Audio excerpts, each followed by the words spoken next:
সাথে জমে যাবে এমন একটা নিমকি পিঠা রেসিপি শেয়ার করছি। আর এটা অনেক দিন সংরক্ষণ করে খেতে পারবেন। এটা বানানোর জন্য লাগবে 2 কাপ ময়দা, 3টা ঘোড়ার ডিম, 1 চা চামচ ইস্ট, 1 চা চামচ চিনি দিয়ে গোটাকুটি করে একটা দলা বানিয়ে নিতে হবে। দলাটাকে বেলে এরকমের লাম্বাটি করে কেটে নিতে হবে। তারপরে নিমকি শেপ দিয়ে দিতে হবে। হয়ে গেলে কিছুক্ষণ রেস্টে রেখে প্যান গরম করে একটা একটা করে প্যানে দিয়ে দিচ্ছি। উল্টে পাল্টে ভেজে নিলেই মজাদার নিমকি পিঠা তৈরি। ভিডিও যদি ভালো লাগে লাইক দিতে ভুলবেন না। এতক্ষণ যারা সঙ্গে ছিলেন সবাইকে ধন্যবাদ।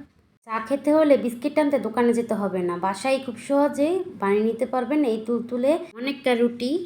এর জন্য লাগবে 2টা ঘোড়ার ডিম, 1 চা চামচ ইস্ট, 1 চা চামচ চিনি দিয়ে ঘন ঘন করে মিক্স করে নিতে হবে। তারপর হাফ কাপ ময়দা দিয়ে তেল দিয়ে ভালো করে ডো তৈরি করে নিতে হবে। রেস্টে রেখে দিয়ে আবার ভালো করে মুথে নিতে হবে। মোটা হয়ে গেলে এভাবে ছুরি দিয়ে লম্বা লম্বা করে তারপর মনেকটা শেপ দিয়ে দিতে হবে। কিছুক্ষণ রেস্টে রেখে প্যান গরম করে একটা একটা করে দিয়ে উল্টে পাল্টে ভেজে নিলেই মনেকা রুটি তৈরি। ভিডিও যদি ভালো লাগে লাইক দিয়ে আমার পাশেই থাকবেন, চাইলে চ্যানেলটা সাবস্ক্রাইব করে রাখবেন। এই মুচমুচে বনটি আপনিও খুব সহজেই বানিয়ে ফেলতে পারবেন। তার জন্য লাগবে 1 কাপ আটা, 100 গ্রাম ইস্ট, 2 চামচ চিনি, 2টা ঘোড়ার আন্ডা, দুধ দিয়ে ভালো করে খলো খলো করে মিক্স করে নিন।